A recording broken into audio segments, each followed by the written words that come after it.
Hi friends, আমি হলাম গোয়েনালি Burma বোনার্জি, বুঝলে তো। আর এই দেখো, মাত্র মেকআপ করে আসলাম। কিরকম লাগছে দেখতে? সুন্দর না? আমি হলাম আবার 40 বছরের একটা আধামরা ছেলে, কিন্তু আমার মেকআপ করে কোচি মেয়ে সাজতে খুব ভালো লাগে। আমি সবাইকে বলি আমি 25 বছর। আসলে তো আমি দেখলে আমাকে লাগে আমি 21 বছর, আমি জানি। কিন্তু লোক জানে কেন আমাকে দেখলে পালিয়ে যায়, কেন বা? সবাই বলে আমি হিজড়ে হিজড়ে। আমাকে দেখলে কি ছেলে লাগে বলো তো? দেখো না, মুখটা কি সুন্দর, আমার চোখ দেখো, আমার লিপস দেখো, আমার কান দেখো, মুখ দেখো, কি সুন্দর মুখ। আমার চুল দেখো, পুরো চুল এক্সটেনশনতে ভরা। আমি হলাম এক্সটেনশন ওয়ালি গোয়েনালি, বুঝলে তো। আমি থাকি কেরলে। আর কেন জানি না আমার 2 টাকার মুরদ নেই। মানে একটা আধামরা ভেড়া আছে, মেয়ে মেয়ে, ওর টাকায় বসে খাই। ও তো আবার টাকা কোন দিন আসে, কোনো মাসে আসে না। এই ঘরে একটা কোণে পড়ে থাকি, সারাদিন খালি মেয়ে সাজি মেয়ে সাজি, তাও মেয়ে আর হতে পারি না। ওই ছেলেই ভাবটা এসেই যায়, ওই মুখে একটা দাড়ি মোচ এসে যায়। কি বলবো, আমার একটা বন্ধু ছিল, ওকে আমি বন্ধু বলতাম।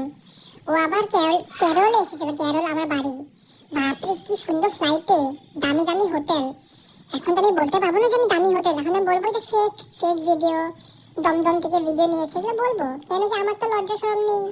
আর আমি কি করবো বলতো, আমি তো বেরোতে পারি না, আমাকে কোনোখানে নিয়ে যায় না। আমি আমার ঘরে অপোজিট সাইবার ক্রাইম ডিপার্টমেন্ট, কবে দিয়ে কাগজটা পড়ে আছে যে কার নামটা ফেক, আর নামটা বের হয়ে পড়ে আছে। আমি যে রাস্তা পার করে ওইখানে যাবো, গিয়ে কাগজটা নিব, ওইটা নিতে পারছি না।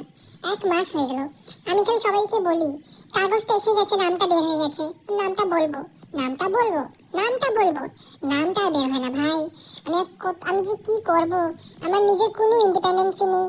আমি এই একটা ভেড়ার উপর ডিপেন্ড করে আছি, না পয়সা দেয়, খালি রামপার ঠাস ঠাস চর মারে রাতে বা 2-3টা গালে। আমি এই ফিজিক্যাল ভায়োলেন্স দিয়ে মানে জিন্দা আছি, বুঝলে তো বন্ধুরা। আর এখানে দেখি কোথায় কারা কেরালা এসে যায়, কি সুন্দর 5 star hotel, flight, private beach মজা করে।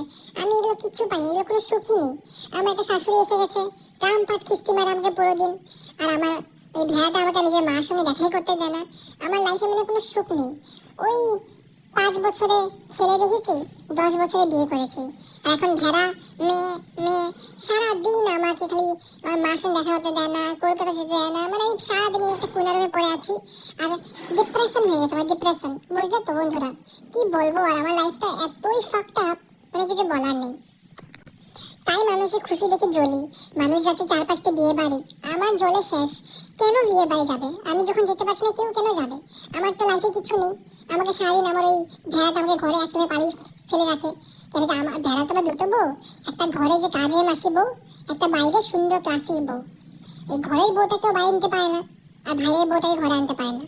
মানে আমি ভালো করে বোঝাই, শোনো। আমার ভেড়ার মেয়ে মেয়ে দুটো বউ, একটা আমি, একটা সুন্দর ক্লাসি একটা ট্রফি ওয়াইফ লেডি, বুঝলে তো। ট্রফি ওয়াইফ মানে জানো তো কি হয়?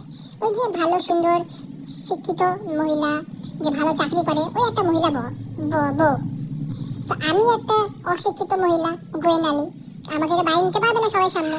তোমাকে বাইরে নিলে ওর নাক কেটে যাবে যে ইস, এই অশিক্ষিতকে বিয়ে করেছিস, এই পাগলি চুদি ছেলে মতন দেখতে, হিজে চুদিকে।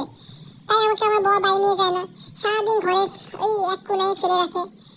আমার যে বরের সেকেন্ড ওয়াইফ যে বাইরে আছে, বাইরের বউ, ওকে নিয়ে খালি ঘুরে সব পার্টিতে, সব ফাংশনে। আমাকে নেয় না। কিন্তু মেয়েটা দেখতে সুন্দর, ও সুন্দর ইংলিশ বলতে পারে, সুন্দর ক্লাসি ড্রেস করে। আর আমি একজন গোয়েনালি আর ধামরা বুড়ি, হিজড়ে যদি, কি বলবো বলো তো। থাক, আর কোথায় বলবো নিজের দুঃখের কাহিনী। আরো পরে পার্ট 2 পার্ট 3 করে আনবো। ঠিক আছে বন্ধুরা, বাই।